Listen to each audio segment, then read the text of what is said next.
harshest critics. Your shoes are criticism. You don't like my shoes? O meu entrevistado de hoje é diretor de cinema, produtor e roteirista. Foi indicado para o Oscar de melhor diretor em 2002 e para o Globo de Ouro em 2005, além de outros prêmios nacionais e internacionais. É graduado em Arquitetura e Urbanismo pela FAUSP, mas desde que apresentou um filme como trabalho de conclusão de curso, dedicou-se ao cinema e fundou uma produtora. Um dos seus primeiros filmes, Cidade de Deus, representa um marco na história do cinema brasileiro. Boa noite, Fernando Meirelles. Boa noite. Eu estou ainda aqui impactado obviamente, por ter assistido Dois Papas. E eu queria começar perguntando. Eu geralmente começo do começo. Sim, começar pelo fim é bom. Mas eu vou começar pelo fim, porque ontem estava lotado ali o Auditório Ibirapuera.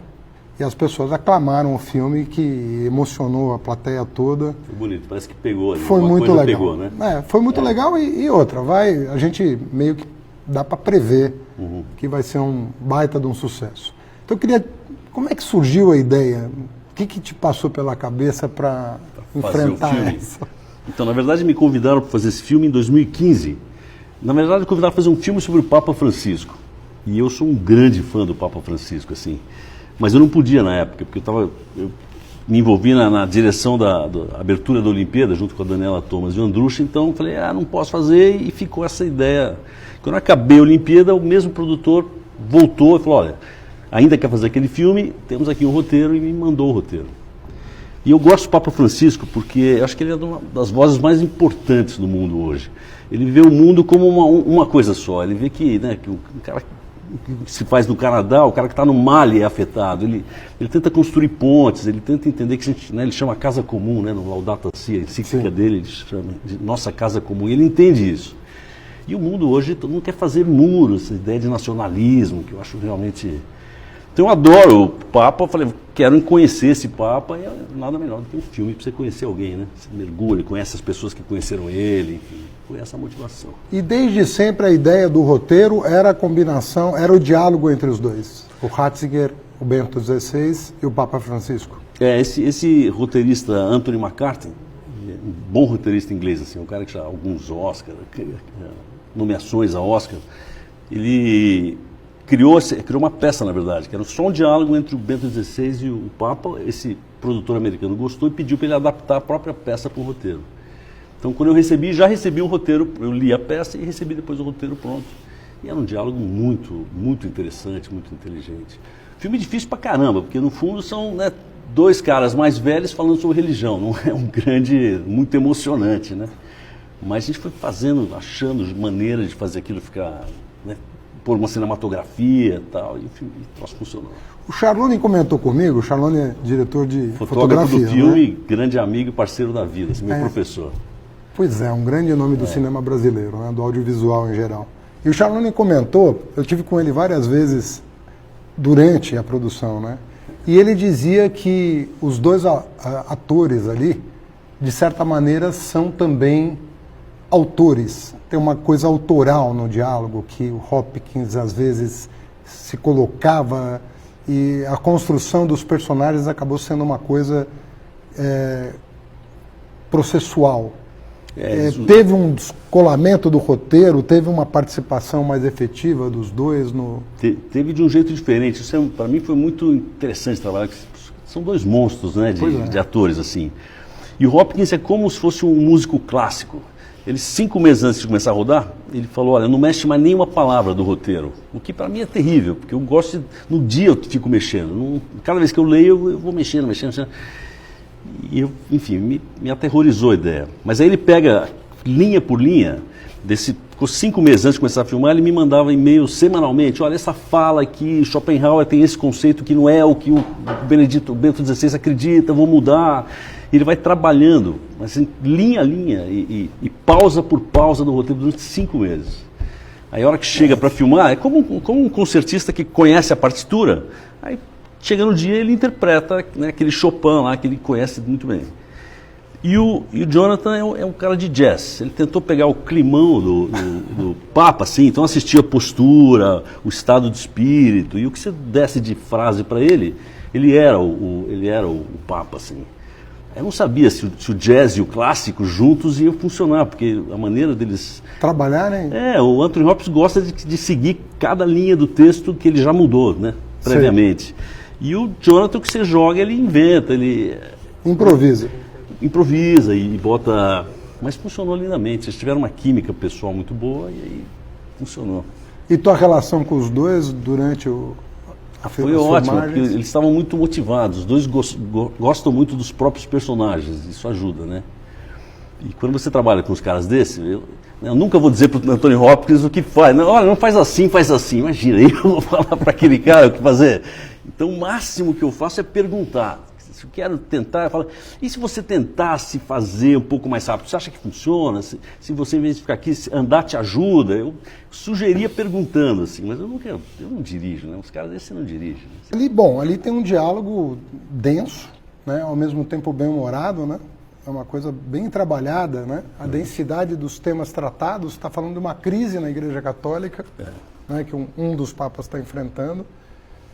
E no diálogo com o outro que tem uma visão reformista da igreja, e portanto antagônica da visão do primeiro, buscando solução. É um chão comum, né? Buscando um chão comum.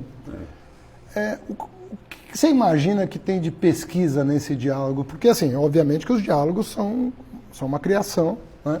Não são muito criação, não. Uma parte... Não, claro. Tem uma coisa... Que é ficção. Mas o que é legal do roteiro é que o roteirista ele pegou sermão, livro e entrevistas dos dois.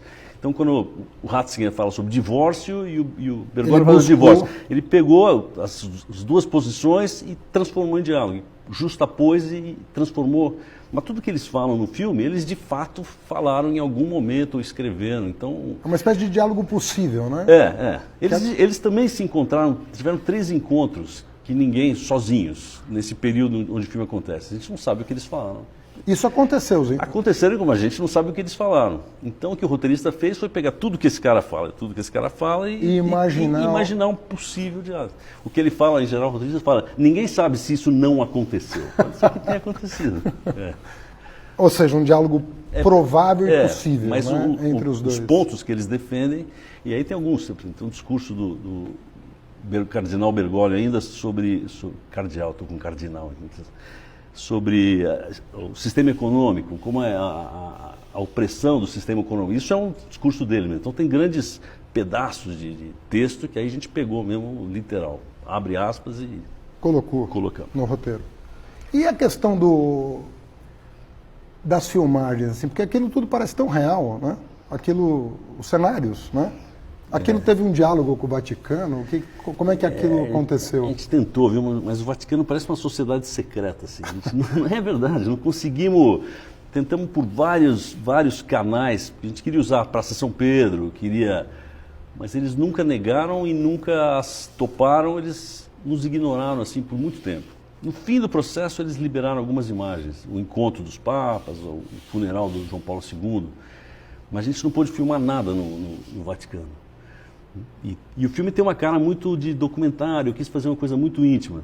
Então você vê muitas cenas na Praça São Pedro, mas é tudo 3D, é tudo fundo verde,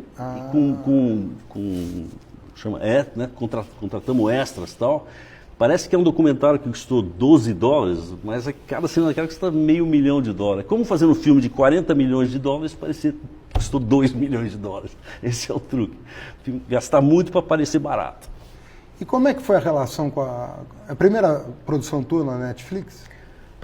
A minha produtora está fazendo uma série chamada Irmandade para a Netflix, que já está no ar e está bem bacana.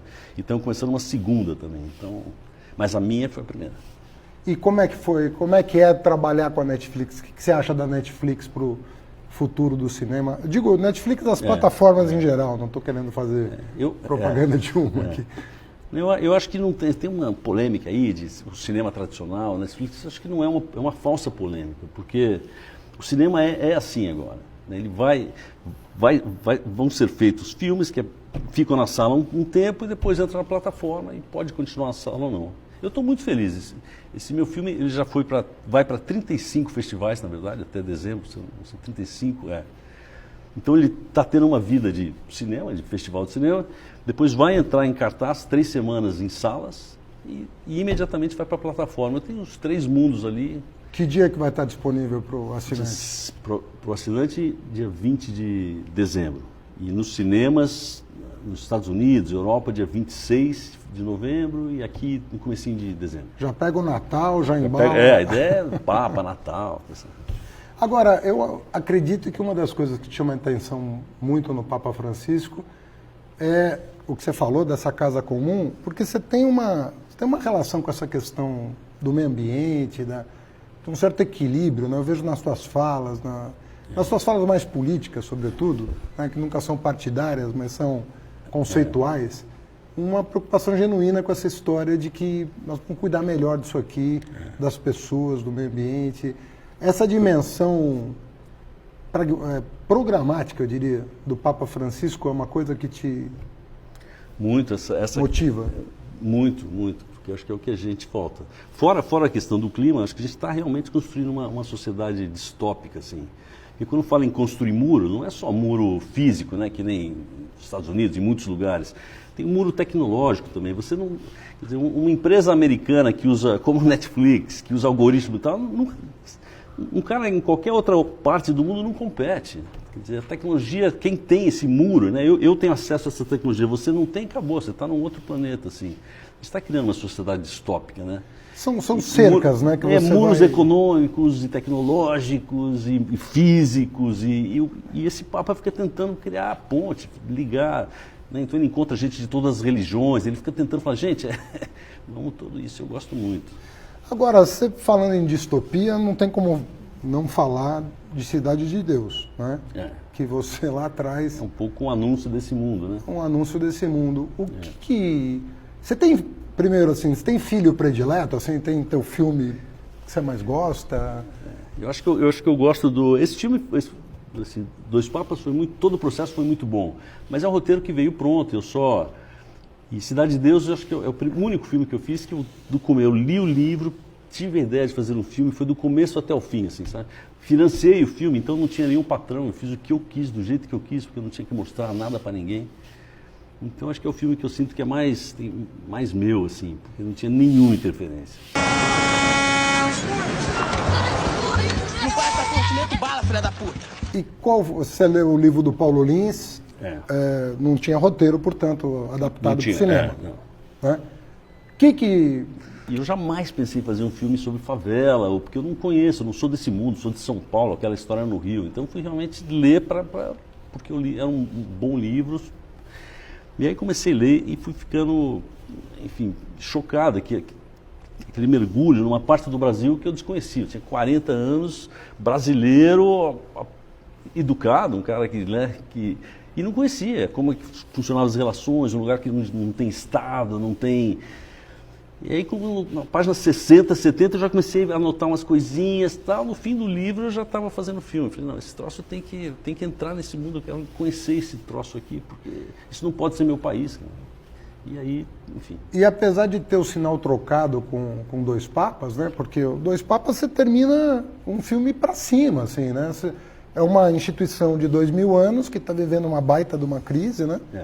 Que é explicitada no filme, mas que termina num arranjo improvável, né? Entre um Papa muito conservador e um Papa não, eles de fato têm uma mais relação agora. né? Eles se encontram, eles discordam, mas tem uma constroem, relação. Né? Mas enfim, o filme mostra como opostos podem construir eventualmente consensos. E essa é a ideia que eu mais... Tem uma frase no Dois Papas que acho que é a frase que eu mais gosto. O Bento XVI fala para o Francisco: eu não concordo com nada do que você diz, mas eu acho que é o momento de você... É o seu momento na igreja. Você precisa vir para cá. É genial. O que é mais tolerante do que isso, né? Porque hoje em dia a gente odeia quem a gente discorda e não ouve. Essa, olha, eu não concordo, mas é você. De repente é a tua vez. É genial, né? Cara. Essa é a mensagem do filme, de tolerância, de ouvir, né? Então, mas Cidade de Deus, fazendo contraponto, bom, tem em comum com Dois Papas o fato de que você está falando de pessoas reais. O livro do Paulo Lins é sobre pessoas que ele conheceu, a vida é como ele viu. Exato. Você está falando de não é ficcional propriamente, né? É, Ele tem uma dimensão ficcional, mas... E não tem um bom final, né? E não tem um bom final. Então como é que você teria, assim, Cidade de Deus para você é o que desse ponto de vista? É um prenúncio do que estava para rolar? Para mim, enfim, eu fiz Cidade de Deus em 2000 e a história termina nos anos 70. De certa forma, né? E em 2000 foi quando a sociedade já estava começando a ficar muito preocupada com criminalidade, com droga e tal. Ainda não estava estourando totalmente, mas já era um problema, ninguém estava entendendo aquele mundo ali. Então, Cidade de Deus, a ideia era explicar como é que isso começou. Então, o filme começa nos anos 60, mostra, né, primeiras partes da sociedade abandonada, né, que é expulsa de alguns bairros do Rio, são jogadas na Cidade de Deus e não tem Estado ali. Então, a gente vê como que o tráfico pode ocupar um espaço do Estado, daí você pula nos anos 70, o tráfico já está se organizando como se fossem empresas, né? Aquela empresa do Zé Pequeno. Sim. E o filme termina com aqueles moleques já planejando, né, tomar conta da cidade. Vamos matar esse, vamos matar esse. Você vai vendo o que virou, né? Que são as facções e tal. Ele meio que aponta... A Cidade de Deus explica como é que a gente deixou, como é que nasceu o que a gente tem hoje, né? Sou um amante do cinema, mas não sou especialista nisso. E eu fico curioso com os teus filmes. Queria te perguntar de curiosidade. A câmera de cada um deles, ela funciona muito diferente, né? No Cidade de Deus tem uma dinâmica de câmera ali, como é que você pega aquela galinha no começo do filme, a maneira como as pessoas, os homicídios ali, como que são retratados. Depois você tem no Jardineiro Fiel, uma coisa que até comentava com você há pouco, né? Que eu estava assistindo o filme com a minha mulher e falei, pô, esse cara deve ser arquiteto, não é possível, as linhas que ele traça de filmagem, é uma coisa muito inusitada, né? Os ângulos que ele enxerga, né? Daí vem o Saramago, né? O Ensaio sobre a Cegueira, e o Dois Papas, que é uma coisa muito de close, né? É uma coisa, é tudo muito diferente. Como é que funciona na tua cabeça a direção em relação à história? Que vai... Como é que é o processo criativo de... Então, esses filmes todos eu fiz com o mesmo fotógrafo que a gente falou aqui, que é o César. Os quatro? Que é um amigão, um parceiro, e é realmente o cara... Primeira vez que eu vi uma câmera de cinema, o César era o fotógrafo. Falou, isso aqui, você põe negativo aqui e tal. Ele realmente me ensinou tá com você E aí comecei a sempre. fazer publicidade com ele e tal, e enfim, daí fomos fazendo filmes e tal, mas ele realmente é meu professor de cinema, assim. E antes de cada filme desses, a gente sempre faz 1 ou 2 semanas de mesa, assim. A gente faz cena, primeiro tenta inventar um conceito de fotografia para o filme, depois vamos cena por cena, como é que a gente vai resolver isso, como é que vai ter um conceito geral e depois vamos... E eu acho que esse trabalho de mesa, assim, de pensar o que faz, fica consistente o trabalho. Cidade de Deus, por exemplo, nosso grande problema é que eram atores não profissionais. Então, com um cara que não é profissional, se você falar, olha, você fala essa frase aqui, anda, senta aqui, depois termina o seu diálogo aqui. O cara não tem técnica, ele vai ficar preocupado com a marca, chega aqui porque tem que pegar essa luzinha no seu rosto. Pra câmera. Não, ele não vai saber, né? Entra na luz aqui, Então, a gente falou, vamos fazer de um jeito onde eles fiquem totalmente livres de qualquer marca. Então, a gente jogava os caras na sala, não tinha nenhum tripé, a luz estava sempre escondida. Então eles podiam ir para onde quisesse, e o César com a câmera na mão ia lá e caçava. A gente repetia algumas vezes, cada vez eles mudavam o texto. Isso foi uma decisão tomada em função do contexto. Porque a gente sabia que se a gente marcasse os atores, a gente ia derrubar a performance. E se a gente soltasse eles completamente, eles se envolvem e tal, e aí ia ficar de verdade. Então a gente tem uma atuação muito boa daquela molecada. Incrível, que não é... aquilo, né? Por causa da opção de fotografia, que foi muito o mestre César que falou, vamos ajudar os atores com a fotografia. Tal. E aí ajudamos. Puta, genial. E Enfim, no caso... em cada filme tem uma sacada desse tipo. E no caso dos Dois Papas, a fotografia tem a ver com a grandeza dos dois atores. O Dois Papas, a gente apresenta ele sempre, o Bento XVI, com planos de alemão, né? Rígido, bem enquadrado, composto e tal. A gente apresenta o Bergoglio argentino com câmera na mão, no meio da favela, no meio da... Então cada um tinha uma linguagem, um comportamento de câmera. Mas o fato de serem dois profissionais de décadas aí de cinema muda. Muda a estratégia de filmar. Não, enfim, a gente, quando fazia a história de um, era de um jeito e do outro era de outro. E daí, a hora que eles se encontram, a gente começou a misturar um pouquinho. E tinha uma coisa de fazer muito câmera perto e câmera na mão para ser muito íntimo. A ideia era que os dois papas não parecessem um papa falando com um cardeal, parecessem duas pessoas falando, são indivíduos e não entidades conversando. Até porque na cabeça do Bento XVI o Bergoglio já ia ser papa. É. Né? Então a câmera na mão fica tudo muito mais casual, parece mais íntimo, mais espontâneo. Foi um pouco essa opção. Enfim, é legal esse negócio de como a lente que você usa, a maneira que você usa a câmera conta a história de certa maneira. Te dá um... This is what is happening. I can see. I think it's up to you to decide what we should do next. You can make a difference. You're afraid to close your eyes. Afraid to open them. Fernando, tem uma cena que rola na internet do ensaio sobre a cegueira que você tem um gesto ali de carinho com o Saramago depois de assistir o filme com ele. O que rolou ali? O que aconteceu? O Saramago, enfim, enquanto eu estava fazendo o filme, eu encontrei com ele algumas vezes, jantar na casa dele. Era um tiozão, assim, um cara muito caloroso, bem-humorado. Pilar estava junto? Pilar estava junto, Pilar era incrível. E eu passei, quando acabei o filme abriu o Festival de Cannes e era para ele ir, mas ele quase morreu. Foi um período que ele ficou 2 anos muito, muito mal, então ele não foi para Cannes. Então passou o filme do primeiro dia em Cannes, eu tomei porrada de todo lado, enfim, a crítica odiou o filme, então estava num estado muito deprê, assim. E o dia seguinte eu fui para Lisboa para mostrar para ele. Eles arrumaram um cinemão enorme, só eu, ele, mais 3 pessoas, meu filho e tal. E passou o filme, ele estava quieto, ele sentou do meu lado, na cadeira do lado. E aí terminou o filme, começou a rolar os créditos e ele não falava nada. Eu falei, putz, esse cara odiou o filme, agora acabou minha carreira, vou plantar batata. Tá?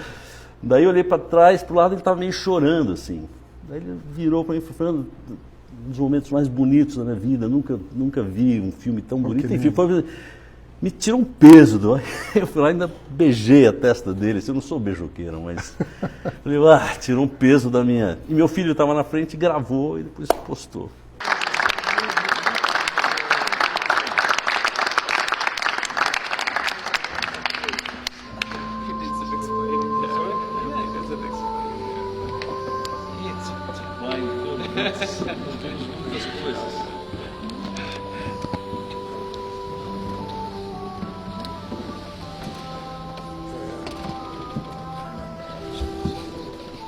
Sincero.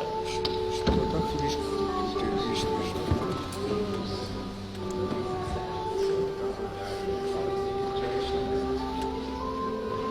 Como estava? Mesmo? Você não sabe que me deixa feliz também.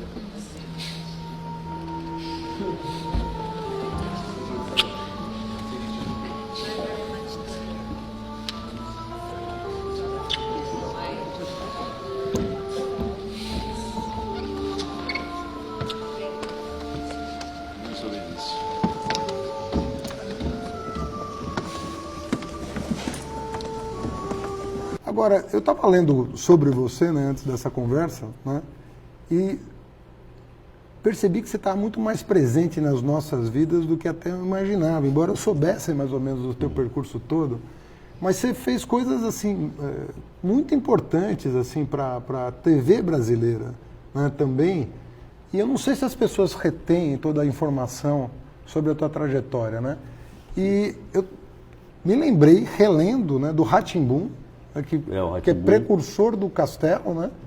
É uma pré-escola na TV, né? Pô, que é um negócio incrível aquilo. Eu queria que você contasse um pouco disso. E depois a história da vida privada, que você dirigiu também alguns episódios de textos do Luiz Fernando Veríssimo. Enfim, o Rá-Tim-Bum, na verdade, foi uma encomenda do Sesc. Eles queriam fazer uma pré-escola para população que não tinha pré-escola na época, para as mães poderem deixar o filho na frente da televisão e o conteúdo da pré-escola está ali e tal. Então, cada episódio, enfim, eram 80 episódios e cada um tinha um currículo. Então, tinha lateralidade, alto, em cima e embaixo, tinha um currículo mesmo, de cada programa. E o desafio era como fazer aquele currículo de uma forma interessante. Eu resolvi criar 500 personagens e cada personagem dava conta de um aspecto lá, de cor, de número, de introdução à letra, enfim, essa foi com Flávio de Souza que escreveu. E aquilo deu ensejo ao Castelo depois? Aquilo deu tão certo que bom, a Cultura criou um canal que chama Canal Rá-Tim-Bum, né? E quando acabou, eles queriam fazer uma outra série do mesmo tipo, só que para criança mais velha. O Rá-Tim-Bum é para criança até 5 anos, né? Pré-escola. Eu falava, agora vamos fazer um que é para de 6 a 10, 12. Aí eu comecei, mas falei, não vou aguentar mais 2 anos, porque foi muito pauleira, assim. Aí convidei o Cal Hambúrguer. O Cal entrou no meu lugar e o Cal arrebentou, né? O Castelo é lindo. O Castelo é sensacional. O Cal é um grande diretor também, né? Aliás, o Brasil está com uma safra boa de diretores, né? Nossa, ainda mais... Gente... E agora, com a lei do audiovisual, que aumentou muito a produção de televisão, principalmente, e cinema também, né? Estão sendo 150 longas por ano. A safra nova de jovens diretores é muito... Homens e mulheres, né? Homens, tem muita muito gente, legal, muita né? gente boa. Você está com receio do que está acontecendo no Brasil, assim, em termos políticos, no sentido de... Você acha que essa leva boa, essa safra boa de grandes cineastas, você sente algum risco? Não, então, um risco concreto. A única, assim, há uma luz no fim do túnel, que é 2022. Então não é uma coisa que, né, acabou o cinema brasileiro. Tem um período, mas esse período aqui a gente vai deixar de ter muitos filmes, de ter muitas produções que poderiam estar saindo e dando lugar a outras. Pessoas muitos colegas estão com projetos parados, porque você não sabe se vai liberar o dinheiro. Isso já está rolando. Já está rolando. O setor está dando uma empacada, assim. Então, quem está trabalhando, as Netflix, as plataformas que têm dinheiro privado, a HBO também põe o dinheiro deles, tal, isso está rodando, isso está funcionando. Agora, o setor tem uma grande parte que depende de dinheiro público, né, de incentivo, o que eu acho que faz todo sentido. Né? Cultura, que nem educação, é um dever do Estado também. Né? Claro. Não, o cinema não tem que dar lucro necessariamente, ele é um... Você acha que é uma pergunta retórica, evidentemente, que eu vou te fazer, mas você acha que a área econômica tem a dimensão do que gera de emprego e oportunidade a área da cultura hoje no mundo? Será? Às vezes eu fico preocupado com esses economistas que vão fazer curso no exterior e volta cheio de planilha, cheio de esquemas na cabeça, em relação à vida concreta, como é que a coisa está rolando no mundo. Porque, não sei se é a tua impressão também, mas eu acho que às vezes esses tecnocratas faltam um pouco de pé no barro, assim, de ver o que está gerando emprego, o que é economia criativa, o que projeta um país no exterior, o que efetivamente... uma coisa alavanca a outra. Parece que não tem mesmo. Não tem. E o bacana dessa indústria, não só porque no Brasil fala em 300 mil empregos, 3 bilhões, né, faturamento maior que a indústria têxtil, por exemplo. Mas o mais legal que isso é que é um emprego muito qualificado. A média de salário dessa indústria é alta e a qualificação é mais alta também. Então você forma e emprega gente mais qualificada, mais preparada. As pessoas precisam ficar se reciclando o tempo inteiro. E, enfim, é muito melhor você ter uma indústria no país de gente qualificada do que uma indústria do cara que só faz um trabalho mecânico, né? Enfim. Mas não tem noção mesmo. Não tem, né? Tem muito técnico de nível médio no audiovisual, né? Às vezes o cara não tem universidade, mas manja de fotografia, tem um curso técnico de fotografia. Uma equipe de... Bom, gente, quando termina o filme, você vê o que fica passando de crédito ali. E em cinema você tem desde do advogado, o contador, até o motorista, quem faz comida, quem leva... É uma diversidade de... Você pega, né, de vestimenta, construção, não é só cinema, não é só pôr a câmera, né? Por trás tem... Figurino, cenário... Você aquece uma economia que vai de A a Z. Som... Quando um filme vai para um lugar no interior, por exemplo, uma cidadezinha no interior, a economia inteira daquela cidade fica em função... Já fiz essa experiência, eu filmei o Menino Maluquinho na época, em Tiradentes. A cidade para e todo mundo está fazendo alguma coisa para o filme. As costureiras, ele realmente aquece a economia, é incrível. Num lugar pequenininho você sente como um impacto... Termina aqui a primeira parte da minha entrevista com Fernando Meirelles. Na semana que vem, a segunda e última parte. Não deixe de ver. Obrigado.